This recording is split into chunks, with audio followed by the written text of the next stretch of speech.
sangat mendekati. Kita coba pasang speaker di outputnya, kita pasang speaker. Nah, ini sudah start ya. Untuk fasenya berkurang dari sebelumnya yang 50 derajat. Di sini Here we go.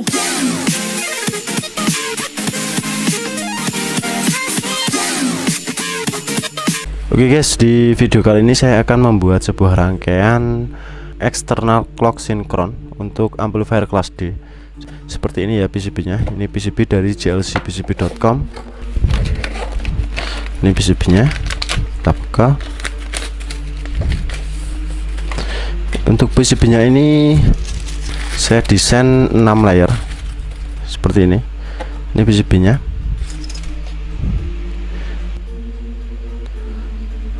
Ini untuk clock generator 300 sampai 400 kHz yang ini, tapi nanti saya buat fix di kisaran 350 kHz. Untuk mensinkronkan amplifier kelas D ya, ini bisa digunakan untuk amplifier kelas D universal atau amplifier kelas D apapun. Untuk penggunaannya nanti saya jelaskan ya. Dan untuk amplifiernya ini saya gunakan di amplifier nih kelas D IRS BTL. Ini untuk amplifiernya.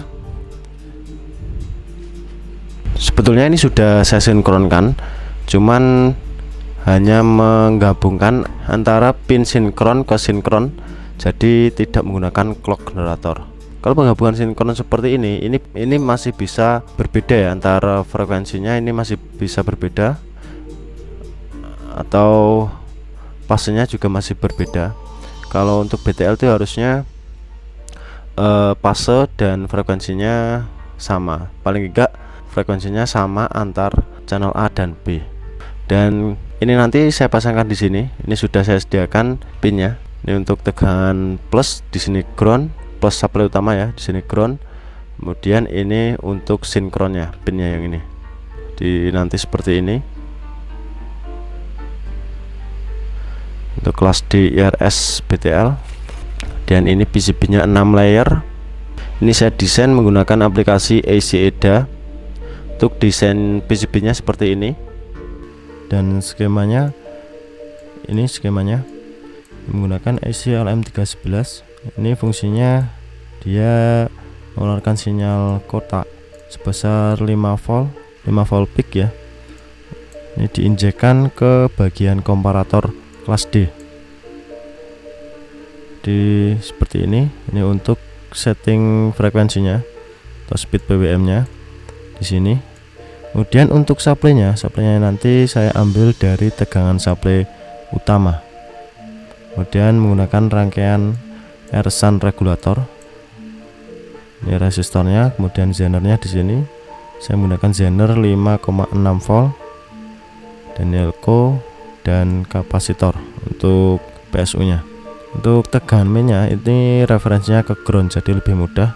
Yang digunakan hanya supply utama plus. Dan seperti ini, dan outputnya di pin 7. Ini nanti diinjekkan ke bagian komparator amplifier kelas D.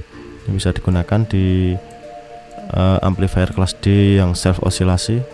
Dan di sini untuk PCB-nya ini pertama saya desain 6 layer ya. Jadi ada top, bottom layer. Ini top dan bottom. Kemudian ada inner 1 sampai inner 4. Jadi totalnya 6 layer. Dan nanti juga saya desainkan untuk yang 2 layer seperti ini. Ini yang 2 layer nanti saya jual terpisah untuk modul clock sinkron ini. Yang 6 layer kita cetak dahulu, dan ini penyolderan nanti saya lakukan manual ya, manual menggunakan solder biasa. Pertama kita generate dahulu file Gerbernya. Di sini file generate PCB fabrication file. Kemudian cek DRC. Oke, jadi seperti ini untuk PCB-nya. Ini 6 layer. Nah, jumlah 6 layer di sini. Untuk dimensinya 34,42 mili kali 12,95 mm. Kita generate file Gerber di sini.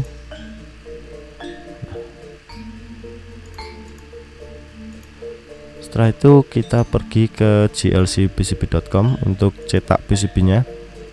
Ya, ini di jlcpcb.com. Kemudian login atau daftar dahulu jika belum punya akun. Ini saya sudah punya akun. Dan klik order now di sini. Setelah itu tambahkan file Gerber di add Gerber file. Upload Gerber file yang sudah kita download.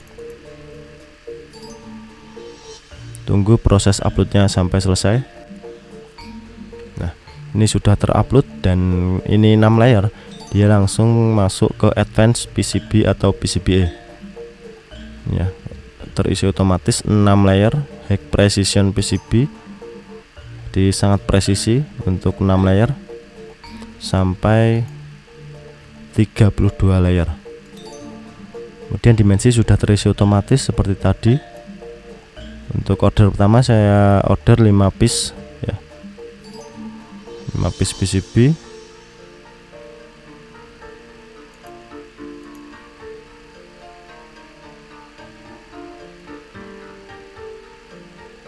Kemudian ini untuk via coveringnya ini epoxy filled atau cap. Jadi untuk vianya nanti akan tertutup ya, tidak berlubang, jadi tertutup. Untuk penyolderan komponen SMD lebih mudah ya. Jadi ini nanti lubang-lubangnya ini akan tertutup seperti itu. Kemudian kita klik save to cart. Coba kita cek di ini, biasanya $2 ya. Coba kita cek di keranjang apakah saya menyimpan PCB 6 layer. Maksudnya saya simpan di keranjang.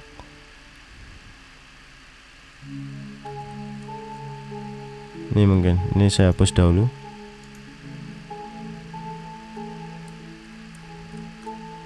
Oke, kita coba save to cart. Apakah nanti jadi $2 atau harganya sudah memang sudah naik.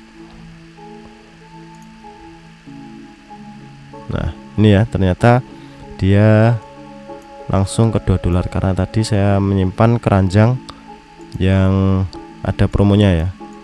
Jadi untuk promonya itu hanya bisa dilakukan 1 kali check out seperti ini. Ini harganya cuma $2, 6 layer.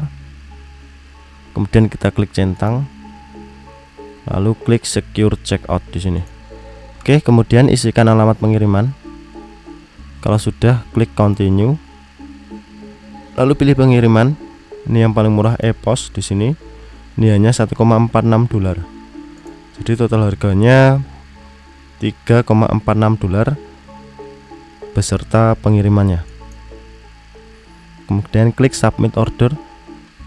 Untuk pembayarannya bisa menggunakan JLC Balance, PayPal, kartu kredit atau debit yang ada logonya ini, atau bisa menggunakan Google Pay. Oke.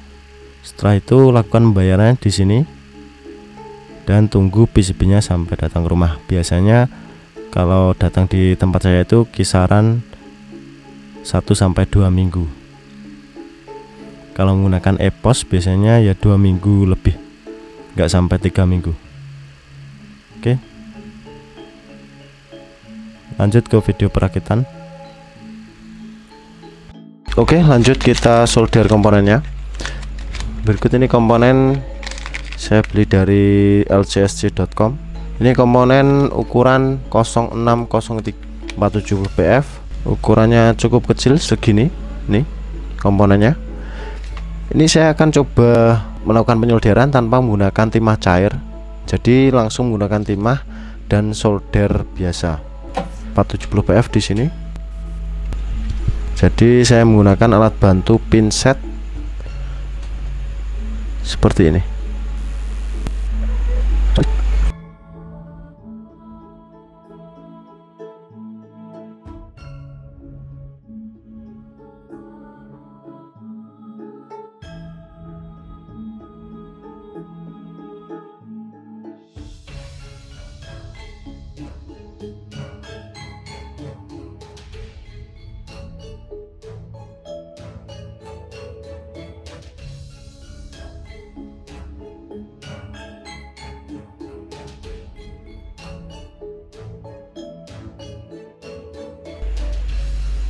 Oke, untuk trim potnya ini saya buat fix saja menggunakan resistor SMD, tidak menggunakan trim pot. Ini saya set di kisaran 350 kHz karena amplifiernya juga mendekati di kisaran 330 sampai 350 kHz. Jadi kita fixkan di 350 kHz seperti itu. Sudah oke. Untuk penyelesaian menggunakan solder biasa tanpa menggunakan timah cair ya. Hasilnya memang lebih bagus menggunakan timah cair. Ini belum saya bersihkan ya. Kita bersihkan dahulu, terus kita tes apakah ini sudah keluar clocknya. Berikut kit yang sudah jadi ya. Ini tinggal kita tes. Untuk tegangannya langsung saya ambil di sini. Jadi untuk supply-nya ini nanti diambil dari tegangan plus utama. Kemudian untuk groundnya di sini. Ini akan saya injek. Untuk tegangannya saya injek di 5 volt langsung ya ini. Nah, di sini tegangannya 5 volt. Oke, kita coba. Sekarang akan saya coba. Ini tegangan supply akan saya pasang dari PSU menggunakan tegangan 5 volt ya. Di sini untuk tegangan plus dan di sini untuk tegangan main. Oke, kemudian langsung saja kita tes outputnya. Kita tes outputnya menggunakan osiloskop, ground probe di sini. Kemudian outputnya ada di sini, di tengah sini. Nah, ini sudah keluar PWM-nya. Kita tes untuk time per diff saya set di 500 nanosecond. Kemudian volt per diff-nya kita naikkan. Nah, ini di 2 volt. Ini belum ke trigger. Nah, di sini terbaca 360 kHz ya. Di sini terbaca 360 kHz. Kemudian untuk tegangannya ini, nah untuk tegangannya di delta Y ini 5,12 volt. Oke, ini jadi sudah oke bekerja. Frekuensi 360 kHz. Ini supply 5 volt ya. Lanjut kita coba amplifiernya. Ini untuk amplifiernya. Kita coba amplifiernya. Ini tanpa menggunakan clock sinkron dahulu ya. Kita pasang dahulu PSU-nya. PSU untuk power amplifier.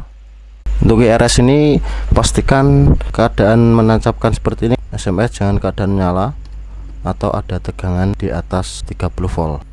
Kemudian ini saya pasangkan probe di bagian sebelum LPF ya, untuk melihat PWM-nya. Di sini channel A dan B ya. Ground probe saya taruh di ground. Kemudian kita coba tes ya. Kita lihat PWM-nya. Kita nyalakan dahulu PSU-nya.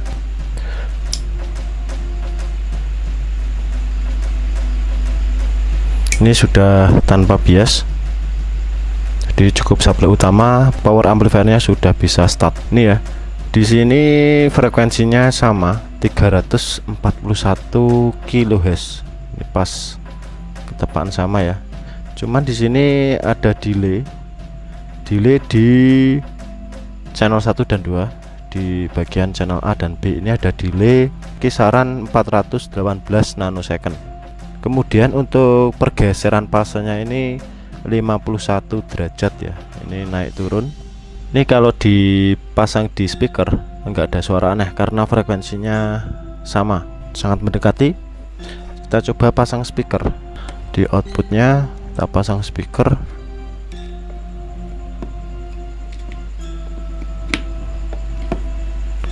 Nah, ini tidak ada suara aneh dan noise-nya sangat minim. Ini tingkat inputnya tak pegang. Oke, coba kita matikan.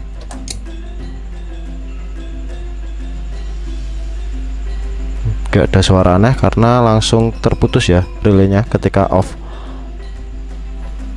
Kita nyalakan lagi.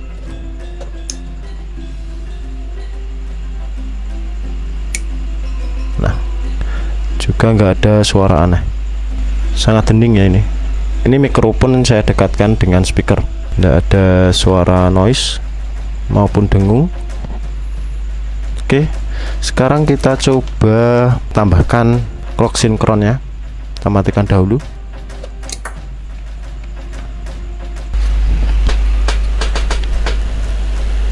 Ini langsung saya solderkan di sini.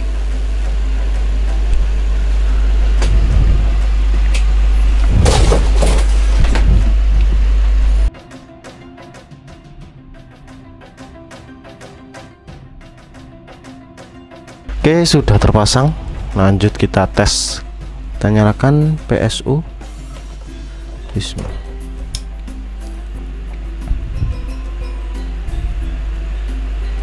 Nah, ini sudah start ya.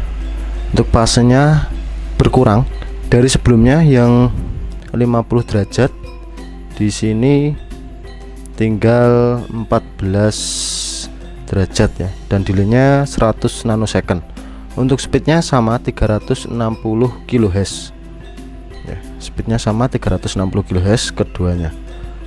Ripple-nya pun ini lebih kecil dari sebelumnya ya untuk ripple-nya. Jadi seperti itu untuk clock sinkronnya ini. Ini kalau time per diff di 10 nanosecond seperti ini. Ini delaynya kisaran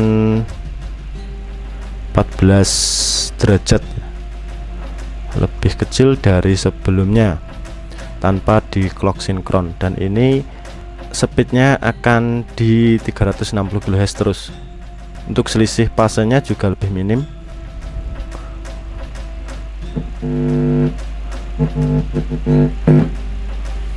Kita coba tes suaranya ya. Ketika dinyalakan, ini volume keadaan terbuka ya, dia mengecil dahulu baru suaranya kenceng mengikuti volumenya. Oke, kita coba nyalakan.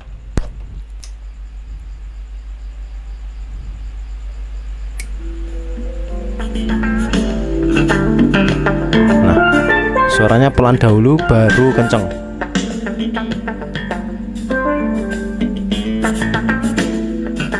Untuk speednya ya, untuk speednya ini masih di 360 kHz.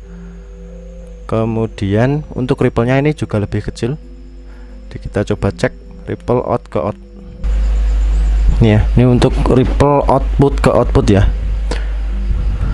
Ini karena cancelling, dia bentuknya enggak sinus. Di fase out A dan B ini saling cancelling. Di ripple-nya sangat kecil. Ini yang spek ini ripple-nya SMPS masuk ke power amplifier, jadi lebih kecil daripada ripple-nya SMPS. Seperti itu. Ini di volt per diff 1 volt. Oke, untuk clock sinkronnya ini sudah bekerja dengan baik. Untuk kedepannya ini saya desain lebih kecil dan bisa digunakan untuk kelas D universal ya, kelas D self oscillasi. Bisa digunakan untuk kelas D full bridge ataupun UCD dan lain-lain. Bahkan untuk 4 channel pun juga bisa. Nanti bisa speednya lebih stabil, dan sama kalau digunakan untuk 4 channel itu bisa lebih stabil ya untuk 4 channelnya. Jadi tidak ada suara-suara aneh ataupun suara noise. Terima kasih. Jadi seperti itu untuk kelas D IRS-BTL clock sinkron. Terima kasih sudah menonton video saya. Jangan lupa untuk klik like, share, dan subscribe.